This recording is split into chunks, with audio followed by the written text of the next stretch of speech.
Hello అన్న మీ పేరు? నా పేరు శ్రీనివాస్. ఎంపీ ఎలక్షన్‌లు జరగబోతున్నాయి గదా! ఈసారి ఏ ఊరికి ఎక్కువ సీట్లు వచ్చే అవకాశం ఉంది? ఎవరొస్తారన్న? నాకు బీజేపీకి వస్తదనుకుంటున్నాను. బీజేపీ. హ్మ్. ఎందుకు బీజేపీ అనుకుంటున్నారు? ఇప్పుడు ప్రెజెంట్ కొంచెం కంట్రోల్‌లో ఉంది తప్ప, అంటే మన రాష్ట్రానికి కొద్దిగా కంట్రోల్ ఉంది తప్ప, స్టేట్‌లో అంటే ఎవరెవరు ఇది ఉంది కాబట్టి, మనం రాష్ట్రం గురించి ఆలోచించాలి కాబట్టి, అది కొంచెం అందుబాటు అని అనుకుంటున్నాం. అంటే ఏ 2 పార్టీలకి బాగా ఇక్కడ టఫ్ ఫైట్ ఉండొచ్చు ఈసారి? కాంగ్రెస్‌కి, బీజేపీకే ఉంది. బీజేపీ. టీఆర్ఎస్ ఏం లేదంటారా? లేదండి ఇక్కడ. అంతే. టీఆర్ఎస్ పైన కుంభకోణాలు ఇవన్నీ వస్తున్నాయి గదా! దాని గురించి అట్టంటే ప్రతి ఒక్క పార్టీలో ఉన్నాయి.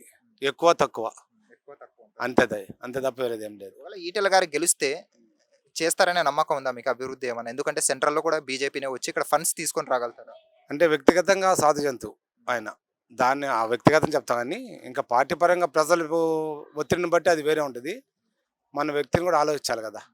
వ్యక్తిగతంగా ఇలాంటోడు. మంచోడు. మంచోడు. దాని గురించి అని అంటున్నాను నేను. అది వ్యక్తిగతంగా ఇప్పుడు అందరూ చిన్న చిన్న తిమింగలాలు, పెద్ద తిమింగలాలు అనాలి. కానీ వ్యక్తిగతంగా ఎవరు హాని చేసే క్యాండిడేట్ అయితే కాదు. ఈటెల గారు. కానీ మా అభిమానం. మీ అభిప్రాయం. అంతే, అంతే, ఈటెల గారు. అంతే.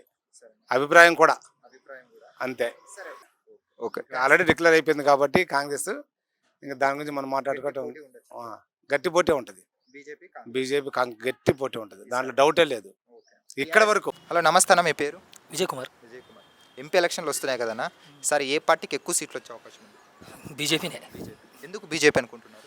ఎందుకంటే ఇప్పుడు ఆయన చేసిన మంచి ఇప్పుడు ఏముంది చెప్పు, చాలా ఉంది ఆయన చేసింది. ఇప్పుడు రాహుల్ గాంధీ ఏం చేసిండని, ఆయన ఏం చేసిండో అందరికీ తెలుసు.